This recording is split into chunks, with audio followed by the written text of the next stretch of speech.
Hi everyone, that's the long-awaited webinar with Adam Beck, uh, how to support your child's bilingualism. Adam is in Japan, I'm in Poland, my name is Elżbieta Rzeszutko. I'm waiting for Adam to connect. Hello everyone, hi, we have the first viewers. I'm searching for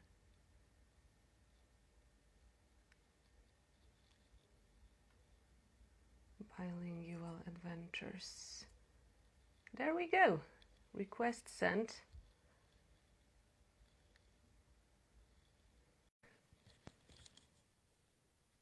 Everyone, hi.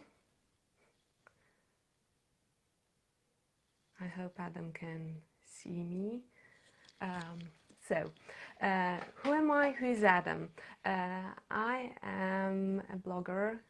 I'm a mother. Hi Adam. I see that you're here. I write about intentional bilingualism. That is bilingualism where I decided to teach my children foreign language, even though it's not my mother tongue. Adam, on the other hand, is a renowned author of much acclaimed book,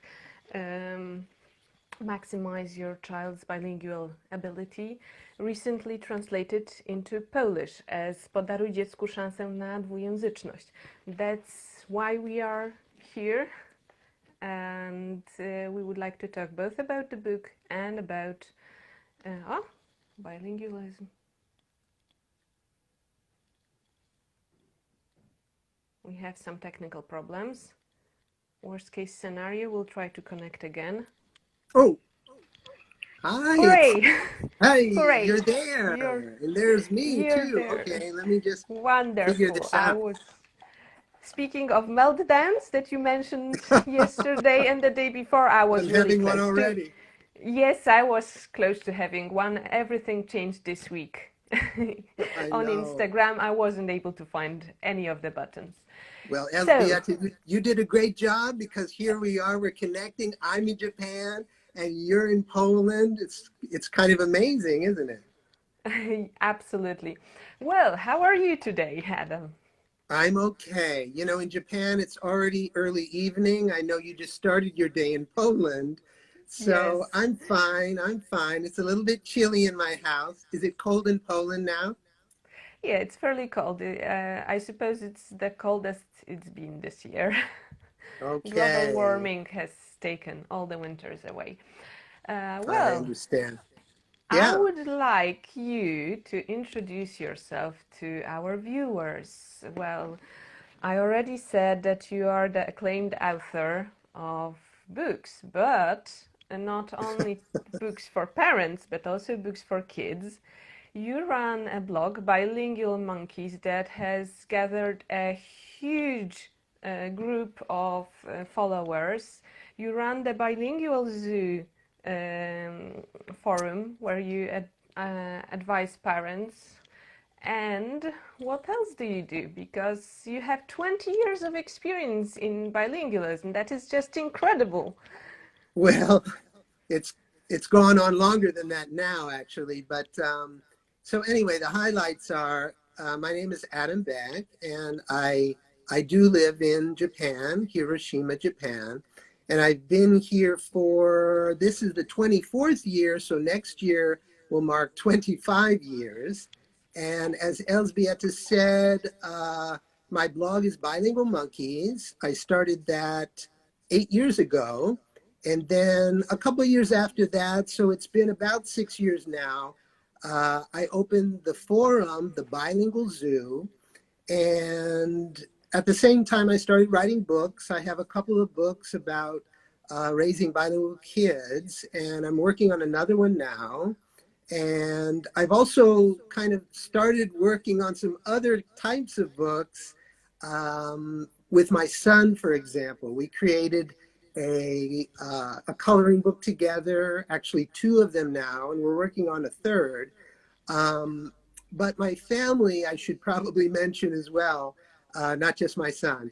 My wife is Japanese, and my daughter is 16 now, and my son is 13. And so there are four humans in the family, but we also have a little bearded dragon. Elzbieta, do you know about bearded dragons? Do you know what I'm talking about? It's some kind of a lizard, isn't it? Exactly, but it's the world's cutest lizard. It's really, really cute. And I have to show you because the first coloring book I made with my son is called Bearded Dragon Daydreams. So that is a bearded dragon, and it kind of looks like our bearded dragon. Of course, our bearded dragon really isn't this expressive, and it doesn't ride on a roller coaster. But Uh-huh. but anyway, the point of the whole coloring book was to contrast the fact that the bearded dragon usually is very calm and is not very expressive and likes to sit on a rock and bask under the heat lamp. And so we wanted to create this contrast between the passive reality and the very active imagination that, we were wondering, what is our bearded dragon? Her name is FIFA. What is she thinking about all the time? Of course, she's not really thinking like a human being, but anyway, it was a funny idea. Hmm. Is And it an English-speaking animal? Because I know well, that many bilingual parents have animals that are strictly assigned to one language. In some ways, okay, she's a passive bilingual, all right? So she can understand English because I use only English with her. And my wife and probably my kids use Japanese more, maybe a little English, but, she's really not very active. And we can talk about that problem with human children, passive bilingualism. But Mm-hmm. I don't really know how much she understands of our language, but she's a really, really adorable little creature.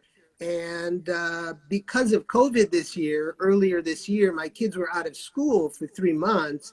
And that's when my son and I decided that we could actually, we had this idea before, oh, that would be fun to make a coloring book together or something together.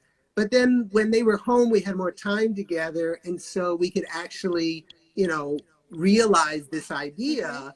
And I also actually realized that coloring books like this book, like any books, can be a source of language exposure because you can talk about the images. And inside this book, for example, I have a page of ideas about how to work with the book to actually Mm-hmm. fuel language development. So it's not just an activity book, it's actually in some ways a language book too.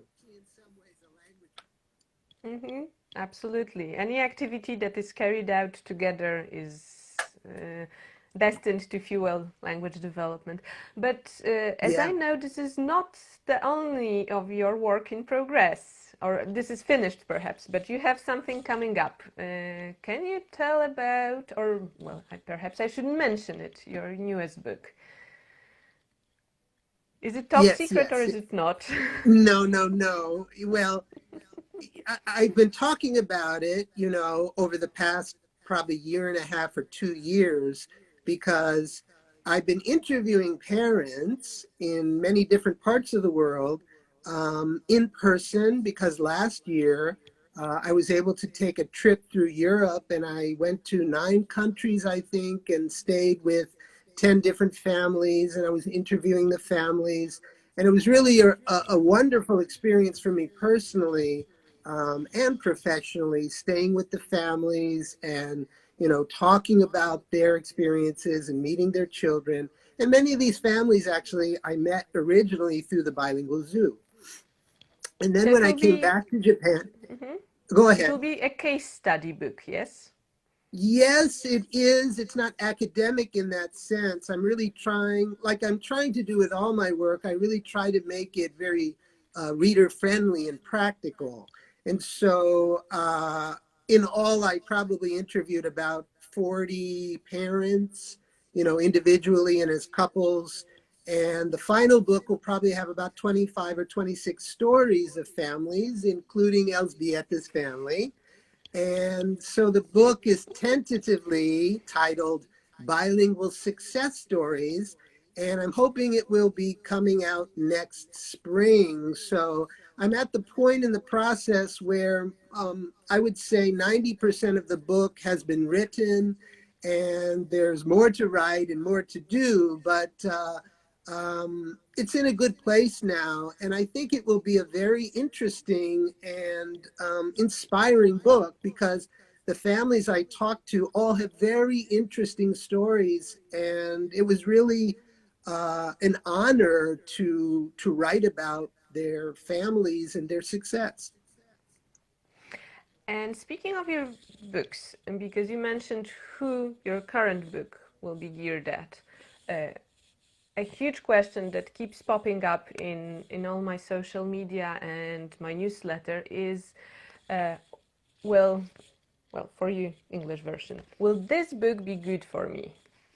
Can you answer that question? Or perhaps let's turn the question around. Who will not Right. benefit from your book? And from my point of view, what Okay. about those families with intentional bilingualism? That is, when parents don't, well, they use a foreign language for them and they try to pass it on.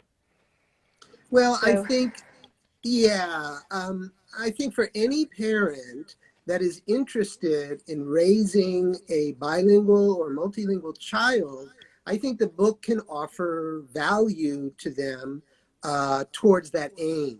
They may have a very, high aim. They may be very serious about it. They may, their aim may not be as high, but I think they can come away with a variety of ideas and hopefully inspiration as well, to experience as much rewarding success as possible. And this is true whether they are a native speaker of their target language or a non-native speaker. I mean, ultimately, of course, every family is very different. And perhaps in some ways, non-native speakers have their own particular challenges, yes.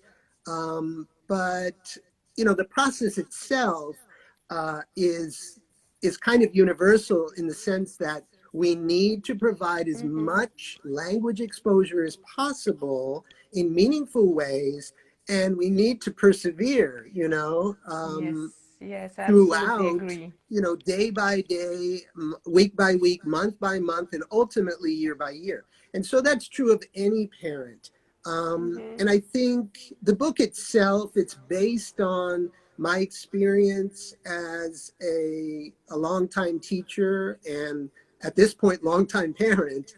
Um, and I tried to make the book, I tried to bring together what I felt were the most important aspects of my experience as a teacher and a parent that I could share with other parents and other teachers, but particularly parents, so they could have the same kind of practical ideas and empowering empowering ways of thinking about this experience as well, because the book is divided into two parts, as you know, where the first part is about perspectives, and that means the ways of thinking about this experience. The second part is called principles, and those are ways of doing. So we have the ways of thinking and the ways of doing. And if we're only thinking about what to do, I think that's only half of the equation, because in fact, I think first we need to think about it first, more effectively. The more effectively we can Hmm. think about it, then I think our actions, in fact, can be more effective as well. So I think those two things are really important. And the first half of that, the perspectives, I think is really, really important. And maybe it's something that we don't talk about enough, right? But I tried to bring that together in the book. And I think, at least based on the feedback that I've received over the past 4 years, and now with the Polish book, we're getting feedback in Polish, which I don't understand, but people are helping me to understand that, in fact, and this is very interesting to me, that it's having the same kind of impact in English and in Polish, and people do feel empowered by the information that I'm offering. So Well, absolutely. I've yeah. been using your book for past couple of years, and it was one of the few books that I read on bilingualism, and by far it was the most practical one. I remember taking loads of notes and reminding myself just to do these things. So I would call it a doer's book. Yeah, that's very nice to hear. And it's, for me personally, it's been very gratifying. And when people reach back to me to say that, this really was very meaningful to me and it means a lot to my family, because sometimes it can actually turn around a family's experience and enable them to have more success and more joy. And that's the whole point of the book, is for parents, for families to experience even greater success and greater joy.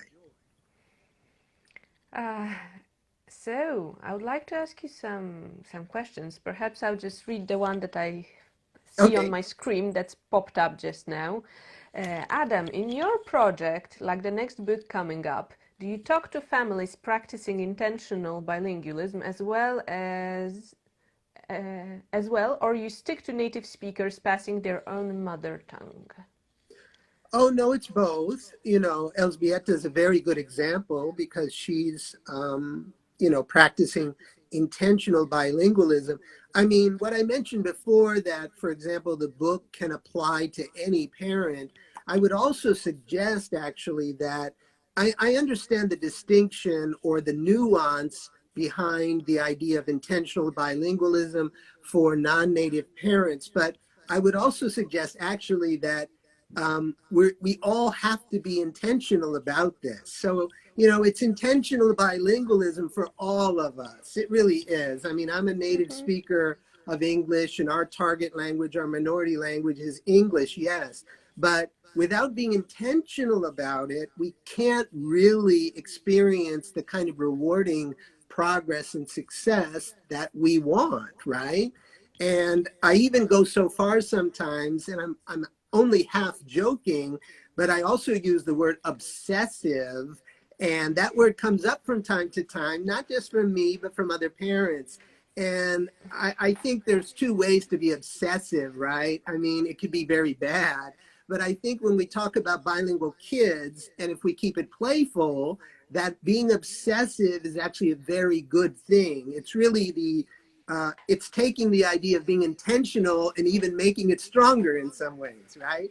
So I do believe that being intentional, being obsessive, so we are as mindful and proactive as possible Mm-hmm. from day to day, Mm-hmm. applies to all parents. And the book itself, this new book of bilingual Mm-hmm. success stories, yes, includes the stories of all different kinds of parents. And that's Mm-hmm. what, I mean, not only are the individual stories interesting, but I think as a whole, from, families in many different countries and many different circumstances, I'm hoping that other families reading the book will, in a way, see themselves, even if they don't have they're not living in the same country or they have the same languages.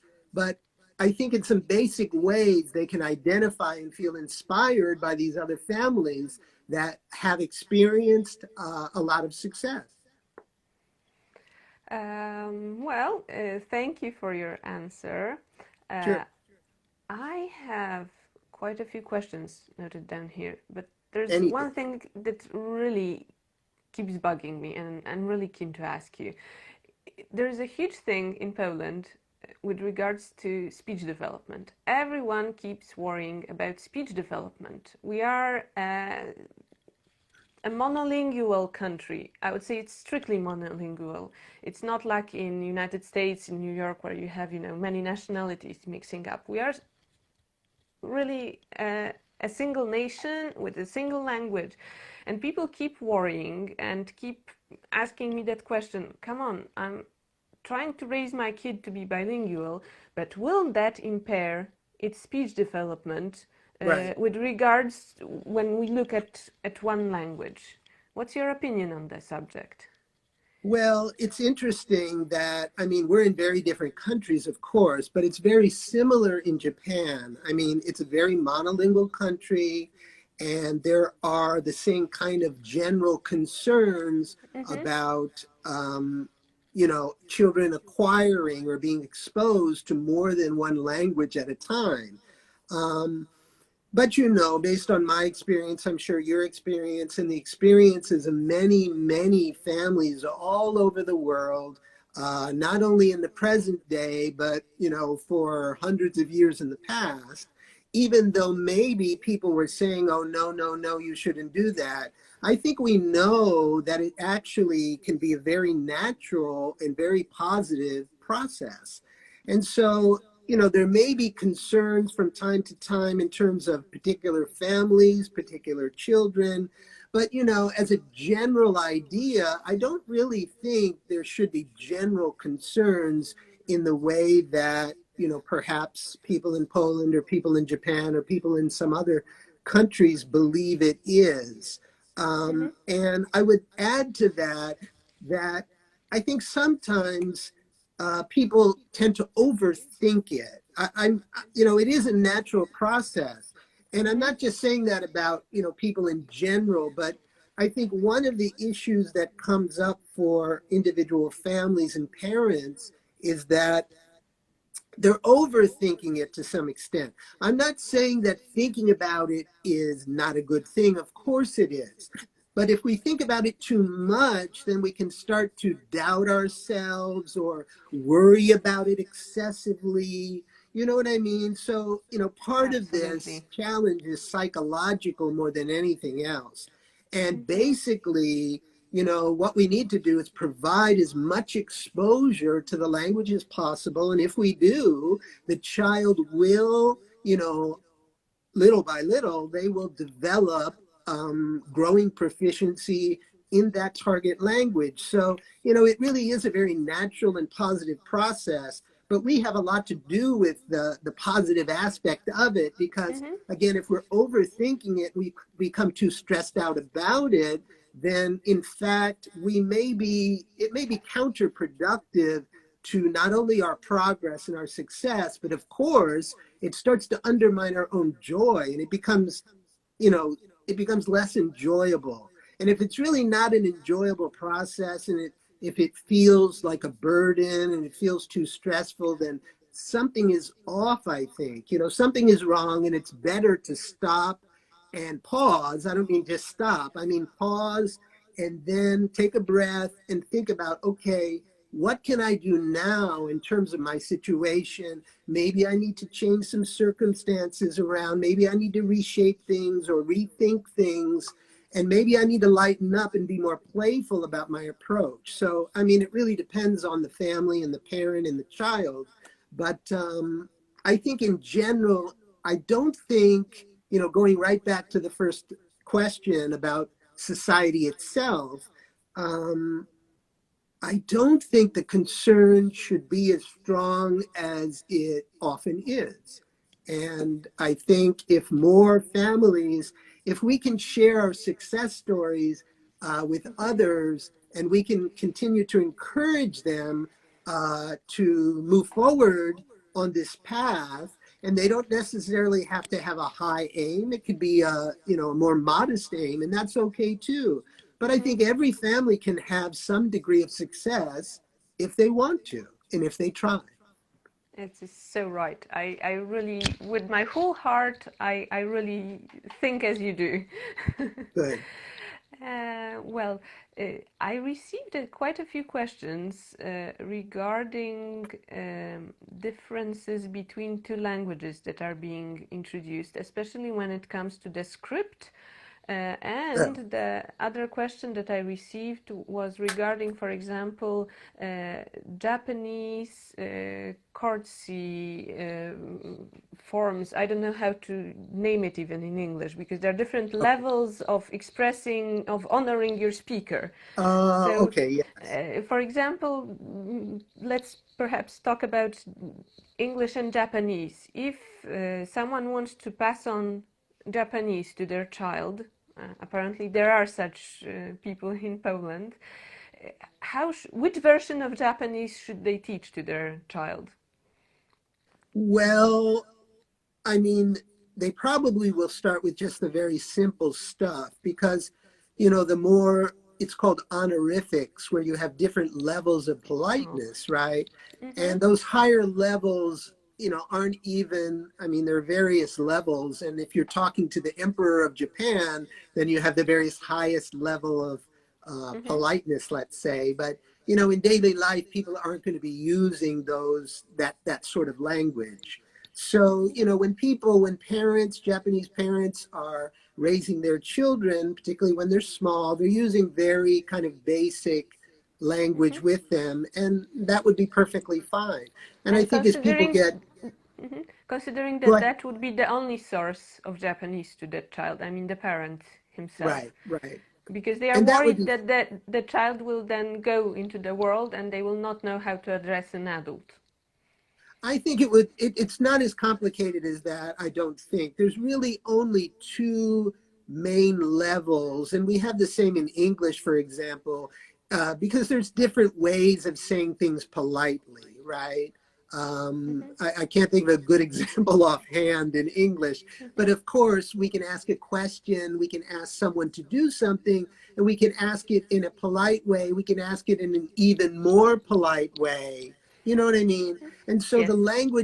the language itself, in terms of Japanese, I mean, you have more plain forms, and then you have a polite form, and there's roughly two areas or two levels, and that more plain form is something that they can, work with their children initially, and as the child gets a bit older, then, they can teach them how to use more polite forms, but it's not all that different at those levels. And then it becomes more complicated, I think. There are more levels after that. Mhm. So I don't think it's that complex. I mean, I don't even know all the higher levels of politeness, and maybe everyone thinks I'm rude when I'm speaking to them.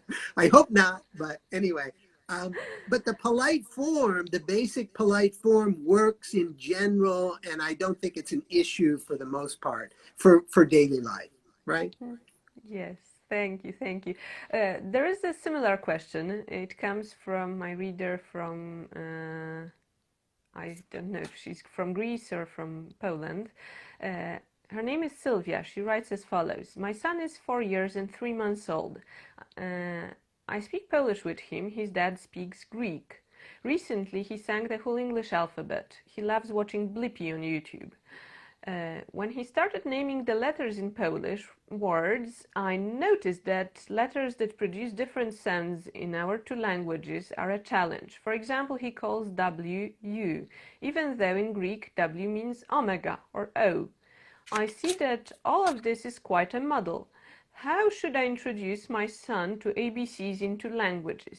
I just want to add that I do not want to teach him English yet. I'm afraid it would be too much. This language will be with us anyway. So Right, I guess there are right. two questions here. First of all, scripts, and the second question is three languages too much? Well, okay, well, let's talk about the scripts a bit. I recall that question from you, and so I did think about that. The first thing I would stress, and I always come back to this because, the two core conditions for success are exposure and need. And exposure means as much exposure to the target language as possible in particularly interactive and meaningful ways. Um, and need then becomes the child's need to actually use the language Yes. actively, right? Mm-hmm. So, in terms of this situation, I mean, I think the number one thing again is exposure. The more exposure a child can receive to books and print material in these different languages, then the more they will start to develop a sense and be able to distinguish the different scripts and how the different written systems are, how they are used and how to read in them. And so a lot of this has to do with reading aloud, right? So if I, in my case, it was, well, in my case, it's different, of course, because English and Japanese are very different. And Mm-hmm. so, uh, in some ways, that's a disadvantage. In some ways, it's an advantage. I'll mention this in a moment. Um, but again, the first thing is exposure and reading aloud a lot to the child as they're growing up. And I think exposure itself is a big piece of this puzzle. The other thing is, as you're reading to the child and you could actually point out that, oh, this letter is this in this language, or this one is this in this language. You know, you can point out differences without having to overtly teach the differences, I think, because if they're getting Mm-hmm. a lot of exposure to it, and as they become more familiar with the languages and they have growing maturity, then they will start to naturally distinguish the languages on their own, I think, with your support. But what I was suggesting before about advantages and disadvantages, you know, the thing about having similar scripts, I think it goes both ways. But in fact, I think it's actually a larger advantage because the disadvantage may be, and we're talking about it as a disadvantage, but I don't think it's a real, I don't think it's not a large long-term issue. I mean, a child may get, you know, how do I read this or how do I read this, or it seems confusing. But all Mm-hmm. they need to do is become more familiar with it and they will learn to distinguish, right? They will. Mm-hmm. And so in that sense, I guess we could call it a disadvantage if the scripts look very similar. But I don't think it's really a long-term disadvantage. It's just something to become familiar with and distinguish. But the Mm-hmm. fact, it's also true that as an advantage, there is an advantage because then the ability in one language can transfer to the other language because they are similar. And once the child has distinguished and overcome that, you know, this kind of transfer between the languages can enable them to become a stronger and stronger Mm-hmm. reader and become stronger and stronger in literacy in general in both languages. So I really think it can be an advantage if you look at it that way. And if you simply deal with the challenges of the fact that certain letters or characters may be similar. But in my case, it was not at all an advantage because Mm-hmm. the two languages are so very Mm-hmm. different. And anyway, it was not helpful in that way. And Japanese itself is so complex that I thought it would probably be wise for me to not teach them, but to really to try to foster reading in English first because it Yes. was so much Mm-hmm. easier. And Mm-hmm. then, you know, then it takes years for them to develop Mm-hmm. real competency in Japanese. So Mm-hmm. that was our own process. Well, we have a very nice comment from Andre. A playful approach is really what makes it work for me and my daughter. So I see Yeah. that your advice is working. And we have a question, a really interesting one from I Like English. You mentioned in your book about giving children so called homeworks. What would you Right. suggest as such a regular everyday activity for children aged 6 to 8? Well, that's a great question. I mean, first of all, I would suggest to find out a lot more about this, please go to the Bilingual Zoo and look under, uh, there's a board at the Bilingual Zoo called Take a Challenge. And, and at the Take a Challenge board, there's a variety of really important, there are a variety of different kinds of efforts. And one of them talks about homework. So if you click open that thread, you'll find a lot of information about this, much more than I can offer in just a minute or two. But for a child 6 to 8, let's say, I mean, it comes back to reading and writing. And it also really depends on the particular kids, what their language level is like already, what their interests are. But when my kids were about that age, what we were doing was uh, we were reading together, I think, at about that age. They were becoming more independent, I think, but we were reading together. So we would have a book that was suitable for their, you know, language level at the time. And I would read one page, they would read the next page. We would continue like that. or I would read one paragraph, they would read the next. So that kind of shared reading, I think, is very important. And it's a way that you can continue to support the development of their reading ability so they can become stronger readers and then become more independent readers eventually. And at the same time, there's a variety of things you could do with writing. You can sit with them.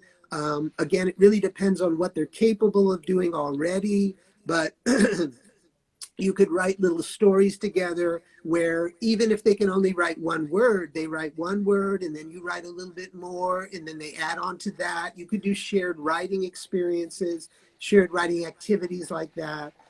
There's a wide variety of things. Again, I think that thread at the Bilingual Zoo could be very helpful. And I do have some blog, well, in my book, I write about homework, and at my blog as well. You could look, search for homework at my blog.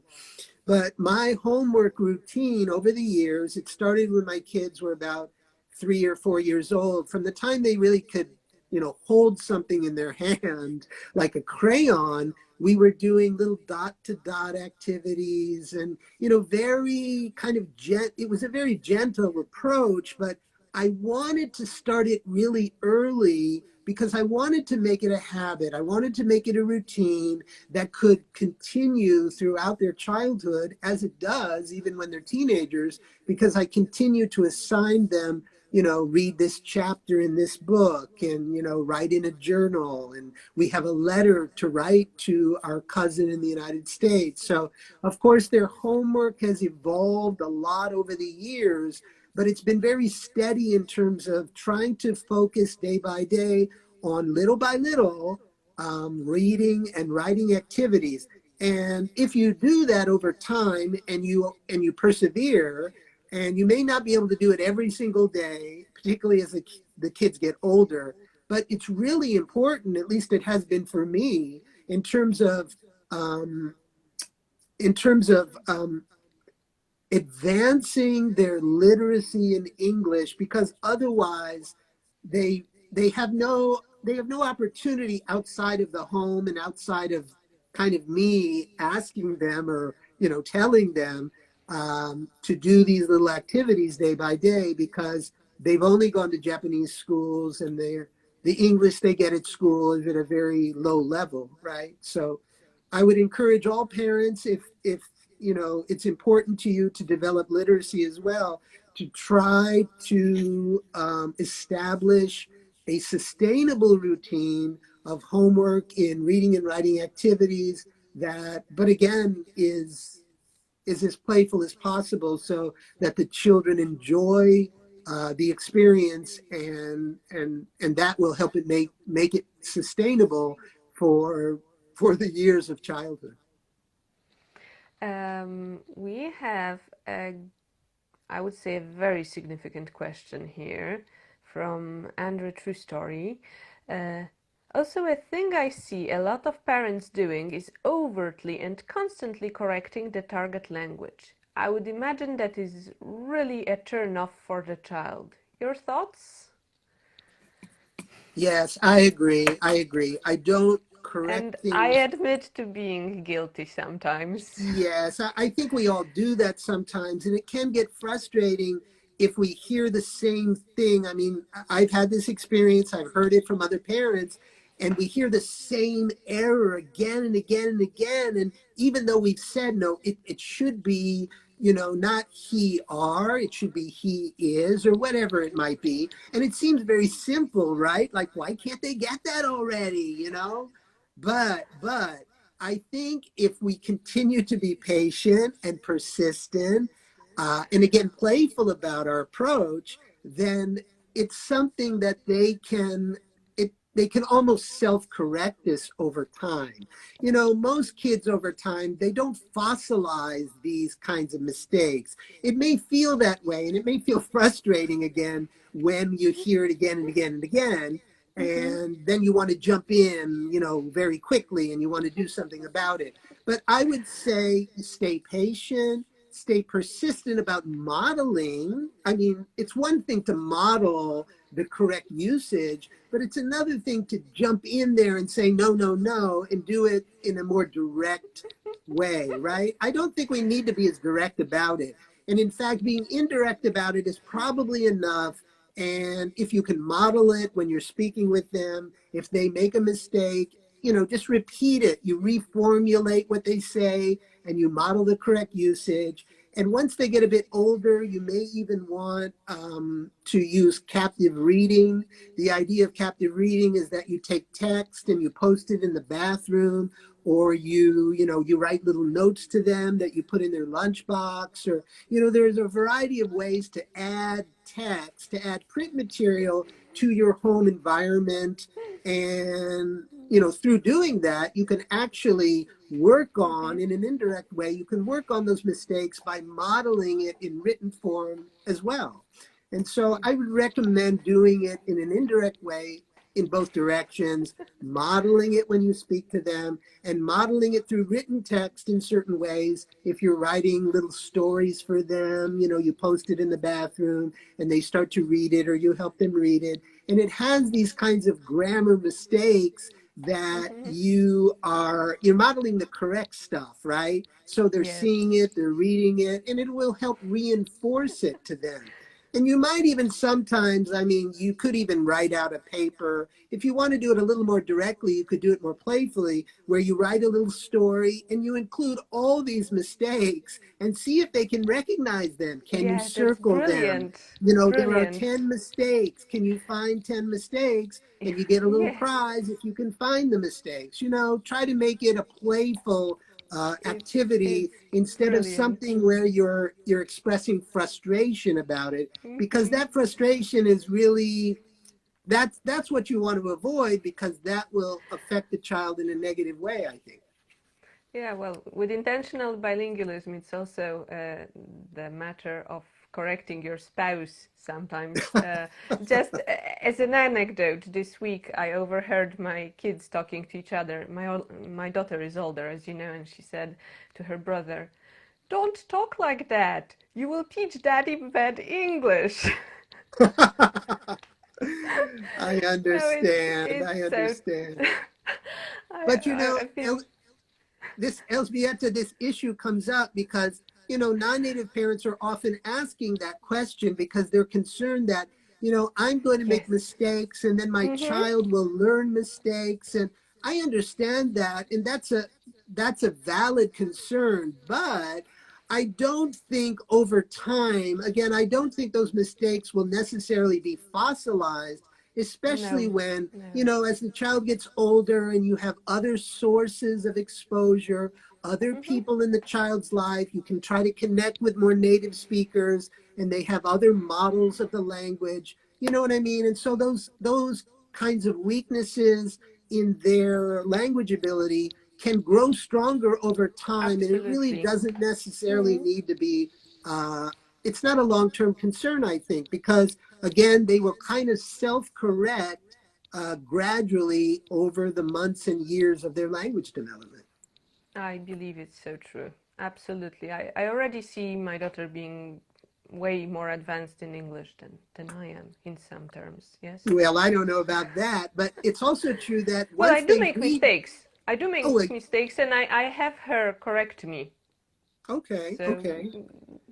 And it does yeah, and work. in terms of modeling, reading is really important as well, because reading will provide a lot of the useful modeling for not only the language that may be a bit weaker right now in terms of their grammar or things like that, but it actually models more sophisticated language that they are advancing toward, right? So the more they read, the more sophisticated their language will become. So again, books and reading are really at the heart of this from day one, with the parent Yes. reading aloud to the child and then shared reading as the child gets a bit older. And then once they get older, I would suggest that they're reading independently. Keep that going, of course, reading independently as much as possible. But if possible, please continue to read aloud to them. My kids are teenagers. They can read very well on their own, and they do.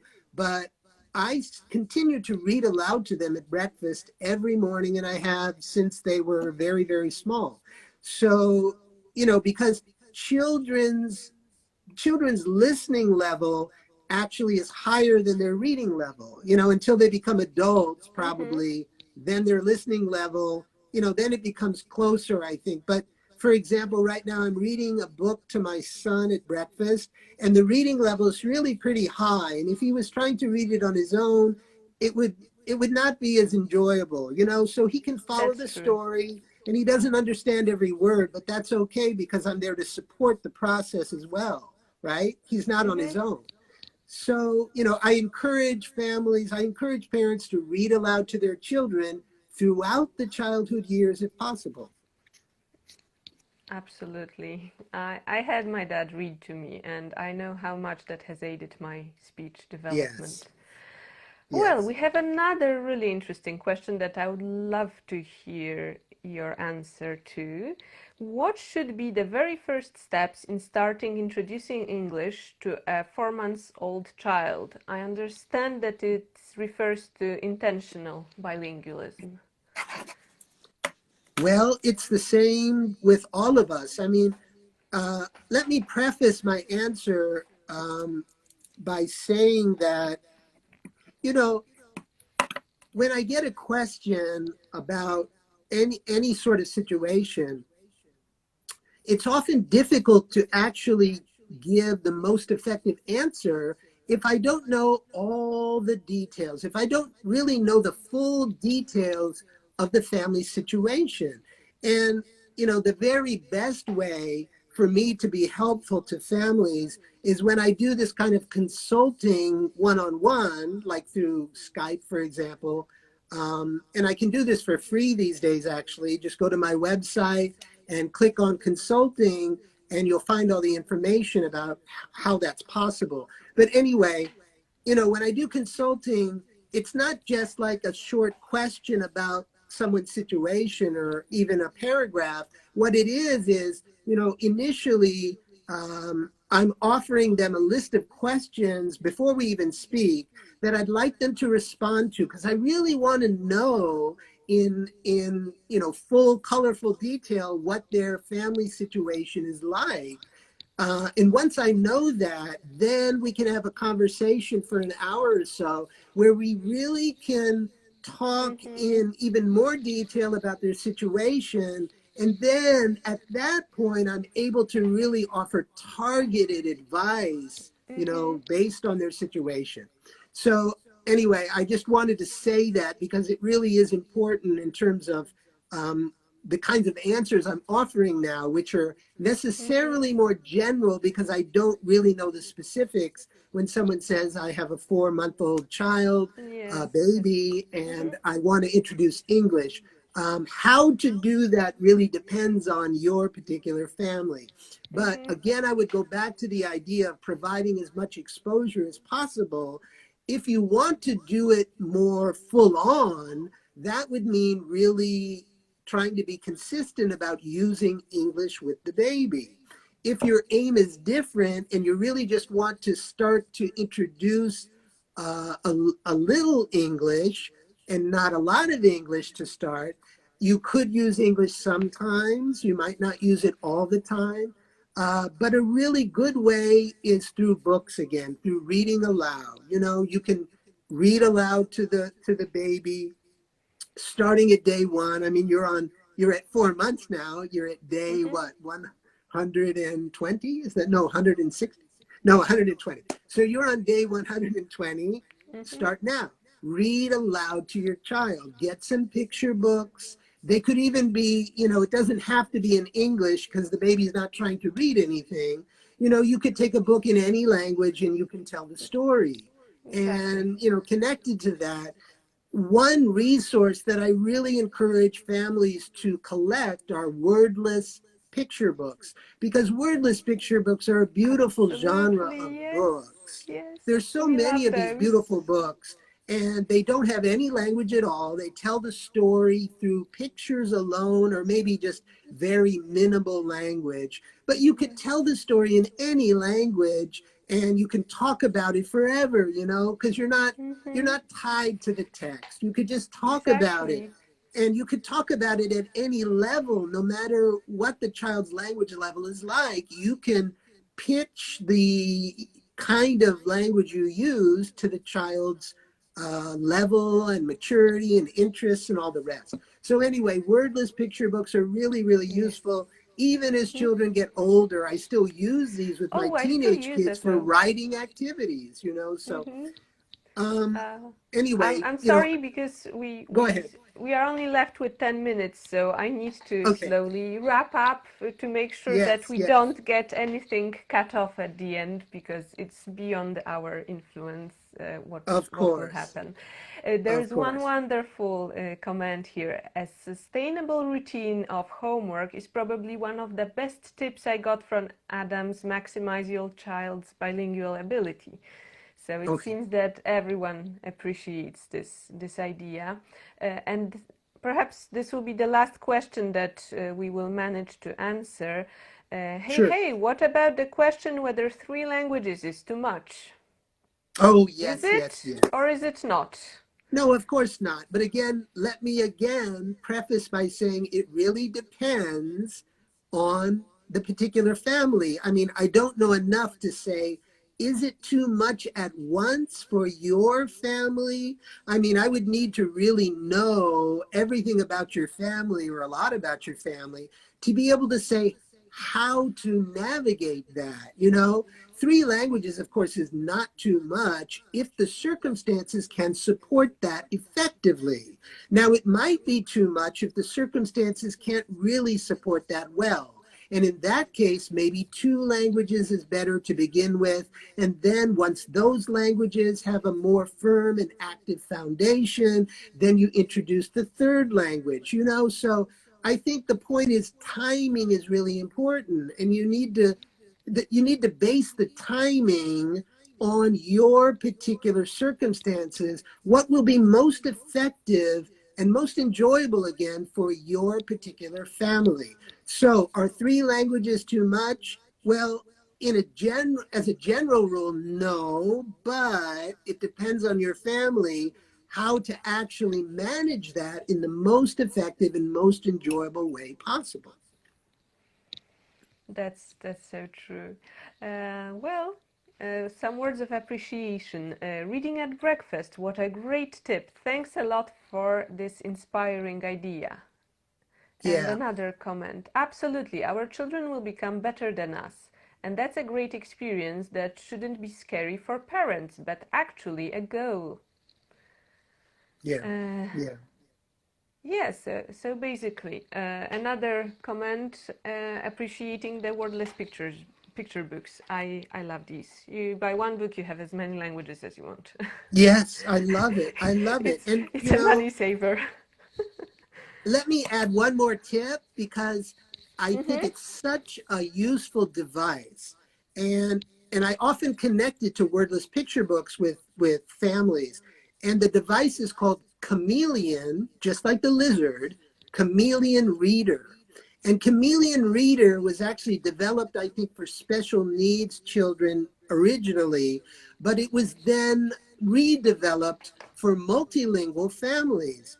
And I won't talk too much about it because you could go to my blog and you can search Chameleon Reader, or you can search Chameleon Oh, Reader and I see it right go now. to their DIY website. audiobook. That's brilliant. It's a fantastic device because it can enable you Mm-hmm. to actually create your own audiobooks in any Brilliant. language you want, because you can use Mm-hmm. this device. It's like a pen, like an electronic pen, Mm-hmm. and you can record voices, and you have special stickers, and then you put the stickers in the books, and then it Mm-hmm. plays back the audio that you have pre-recorded. It's really a remarkable device, and I recommend it to all families, especially as children get older and they can use the pen themselves. You could turn your whole library into audiobooks. It's an incredible way to enrich your home in the target Mm-hmm. language. So I would look at Beautiful. that. That's a real incredible device. When I got it, they sent it to me for me to look at. And in some ways, I mean, I was really thrilled because I think it's so cool, but my kids were already older and I didn't have as much Mm-hmm. use for it. And I was no longer teaching at the international school here. And I thought, Mm-hmm. oh man, I wish I had that when my kids were younger and I was teaching, when I was teaching full time. And, Mm-hmm. I still play with it. And I can make my bearded dragon talk.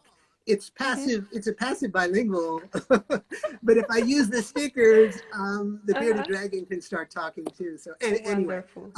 take a look Wonderful. at Chameleon Reader. It's really cool. Absolutely, I will. It's sounds brilliant.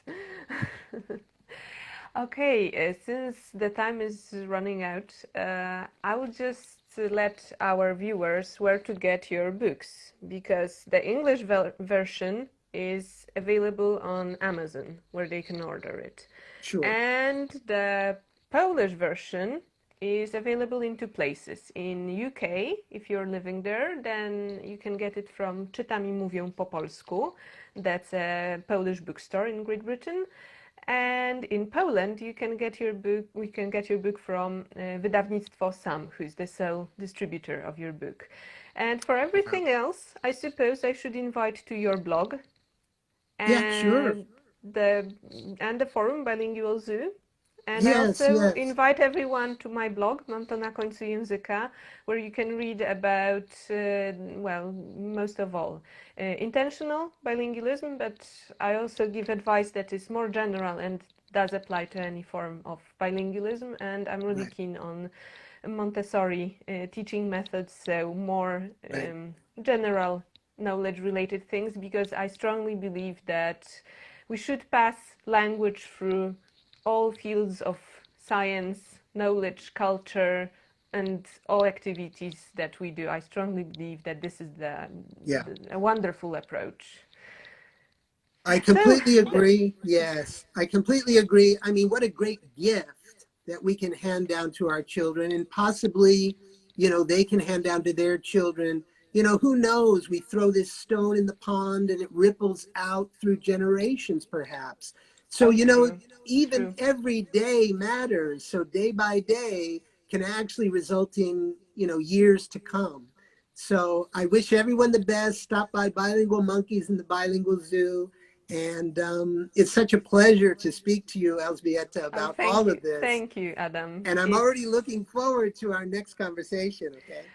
Oh, thank you. It's so generous of you. I'm very grateful that you found time for us on a Friday afternoon. So I hope that you'll have a wonderful language-filled weekend.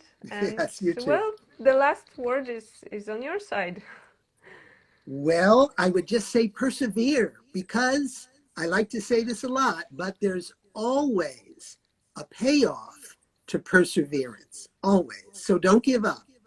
There's always a payoff to perseverance, and you can always find support if you need it. Just stop by the bilingual monkeys, or in particular the bilingual zoo, and you will get that support. Sure, wonderful.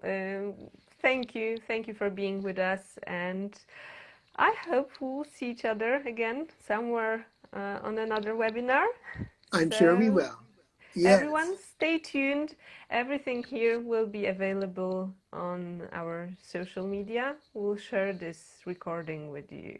So, Thank you, everyone, for stopping by. It's great to see you. I wish I could see everyone, but thank you for being here. And we'll talk again. I hope we can actually talk face to face in the future too, all of you. Thank you. let's hope so. See you, everyone. Bye for now.